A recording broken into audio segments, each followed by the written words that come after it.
নোয়াখালী হাতিয়ার কমলাদিঘিতে প্রধান আকর্ষণ বাহাদুর ঘোড়া। 20 থেকে 30 টাকা হলেই ঘোড়াতে উঠে চড়ে এবং ঘোড়ার সাথে ছবি তোলা যায়। বাহাদুর কেন, কোথা থেকে আনছে এটা?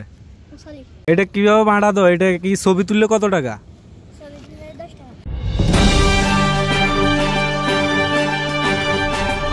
হাতিয়া নিউ, সারা দেশের কথা সব সময়।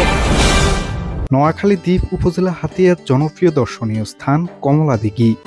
হাতিয়ার মানুষের পিকনিক স্পট হিসেবে অন্যতম এটি। সাম্প্রতিক হাতিয়া কমলাদিঘিতে বাহাদুর নামের একটা ঘোড়ার বিচরণ লক্ষ্য করা যায়। দর্শনার্থীরা ঘোড়া নিয়ে ঘুরতে, ছবি তুলতে এই ঘোড়া ভাড়া দেওয়া হয়। তবে ঘোড়া ভাড়া দেওয়া শিশুটির চেয়ে ঘোড়া অনেক বড়, যার কারণে ঘোড়া অনেক সময় শিশুটির কথা শুনছে না।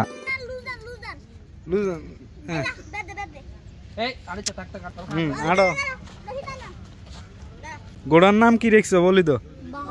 বাহাদুর কেন? কয়টা ঘোড়া আছে তোমাদের? তোমার খালুর? কোথা থেকে আনছে এটা? মুসখালি থেকে আনছে। বাংলাদেশের বৃহত্তম সমুদ্র সৈকতে এমন ঘোড়া ভাড়া দেওয়া হয় দর্শনার্থীদের কাছ থেকে। তার ওই অনুকরণে হাতিয়ার কমলাদিঘিতেও ঘোড়া ভাড়া দেওয়া হয়।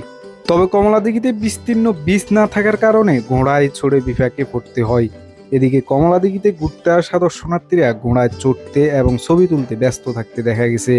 এদিকে হাতিয়ার কমলাদিঘি নদী ভাঙনে অনেকখানি ভেঙে গেছে, যার কারণে অনেকেই বসত বাড়ি নিয়ে স্থানান্তরিত হয়ে যাচ্ছে। আসসালামু আলাইকুম। কোথা থেকে আনছেন এগুলা? এগুলা কি কোনো ভাঙি গেছে, নদী ভাঙি গেছে নাকি? নোয়াখালী কেন? এগুলো এগুলো পার করবো নাকি এখানে থাকবে? পার করে নিয়ে যাবে কেন?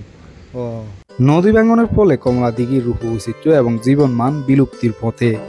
আপনি কি হাতিয়া নিউ চ্যানেলে নিউজ পাঠাতে চান? তাহলে এক্ষুনি আমাদের হোয়াটসঅ্যাপ নাম্বারে মেসেজ করুন 01830996504। হাতিয়া নিউ, সারা দেশের কথা সব সময়।